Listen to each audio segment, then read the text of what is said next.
Hi friends, ഇന്ന് ഞാൻ നിങ്ങളായിട്ട് ഷെയർ ചെയ്യാൻ പോകുന്നത് നമുക്ക് ഗോതമ്പ് പൊടി ശർക്കരയൊക്കെ വീട്ടിലുണ്ടെന്നുണ്ടെങ്കിൽ വളരെ പെട്ടെന്ന് ഉണ്ടാക്കാൻ പറ്റുന്ന നല്ല സ്വീറ്റ് ആയിട്ടുള്ള ഒരു ഓട്ടയുടെ റെസിപ്പിയാണ്.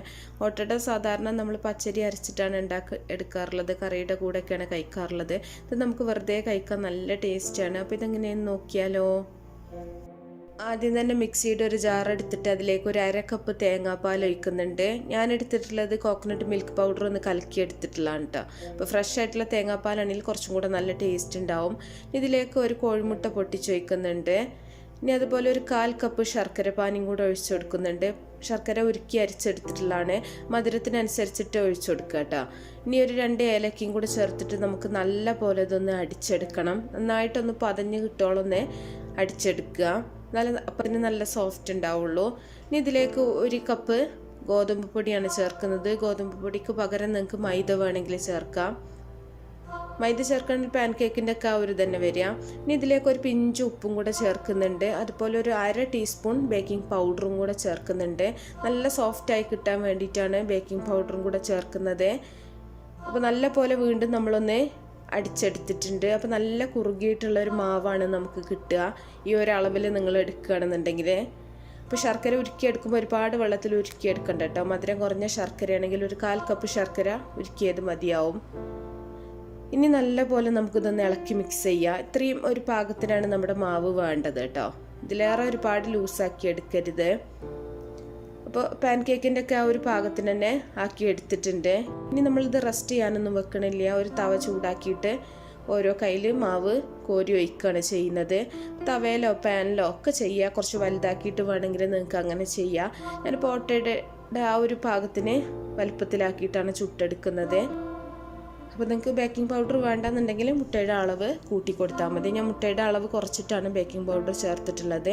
അപ്പോൾ ബാക്കിയുള്ളതൊക്കെ നമുക്കിതുപോലെ തന്നെ ചുട്ടെടുക്കാം.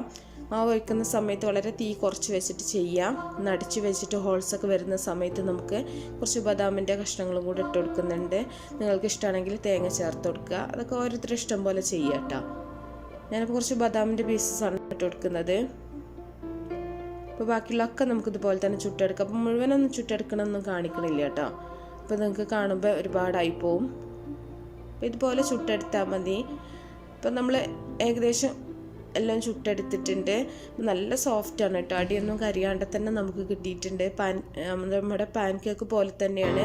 പക്ഷെ നമ്മളതിൽ ഗോതമ്പ് ശർക്കരയൊക്കെയാണ് ചേർത്തിട്ടുള്ളത്. മൈദ പഞ്ചസാരയൊക്കെ ഒഴിവാക്കിയിട്ടുണ്ട്. അപ്പോൾ നന്നായിട്ട് തന്നെ ആരെടുത്തിട്ടുള്ള നല്ല ഓട്ടടയാണ്. നല്ല മധുര ഓട്ടട എന്ന് വേണമെങ്കിൽ നമുക്കിതിന് പറയാം കേട്ടോ.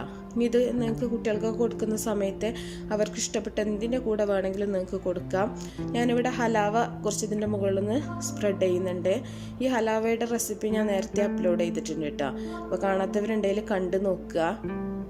വളരെ പെട്ടെന്ന് നമുക്ക് വീട്ടിലുണ്ടാക്കാൻ പറ്റും. ഹെൽത്തി ആയിട്ടുള്ള കുട്ടികൾക്കൊക്കെ എപ്പോഴും അപ്പത്തിലേക്കോ ഒക്കെ കൊടുക്കാൻ പറ്റുന്ന നല്ലൊരു കാര്യമാണ്. അപ്പോൾ ഇതിൽ പുറത്തുനിന്ന് വാങ്ങിക്കാനും കിട്ടും, വീട്ടിലുണ്ടാക്കാൻ നല്ല ഈസിയാണ്. അപ്പോൾ ഈ കാണാത്തവരുണ്ടെങ്കിൽ കണ്ടു നോക്കുക. ഞാൻ അതിൻ്റെ ലിങ്ക് ഡിസ്ക്രിപ്ഷനിൽ കൊടുക്കാം. അപ്പോൾ ഹലാവയും കൂടെ സ്പ്രെഡ് ചെയ്യുന്നുണ്ട്. അപ്പോൾ ഇത് ഹലാവയും ബദാമൊക്കെ കൂട്ടി കഴിക്കുകയാണെന്നുണ്ടെങ്കിൽ സൂപ്പർ ടേസ്റ്റാണ്.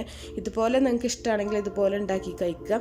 ഇല്ലെങ്കിൽ നിങ്ങളുടെ ടേസ്റ്റിനനുസരിച്ച് നിങ്ങൾക്ക് ഇഷ്ടമുള്ള എന്താണോ അത് ചേർത്തിട്ട് നിങ്ങൾക്ക് സെർവ് ചെയ്യാം. അപ്പോൾ എല്ലാവർക്കും ഇഷ്ടമായിട്ടുണ്ടാവുമെന്ന് വിചാരിക്കണം. ഇഷ്ടപ്പെട്ടത് ഉറപ്പായിട്ടും നിങ്ങൾ ലൈക്ക് ചെയ്യാൻ മറക്കരുത് കേട്ടോ. യൂസ്ഫുൾ ആണെങ്കിൽ ഷെയർ ചെയ്യാം. അപ്പോൾ മാക്സിമം സപ്പോർട്ട് ചെയ്യാം. നമുക്ക് അടുത്തൊരു വീഡിയോയിൽ കാണാം. ഓക്കേ.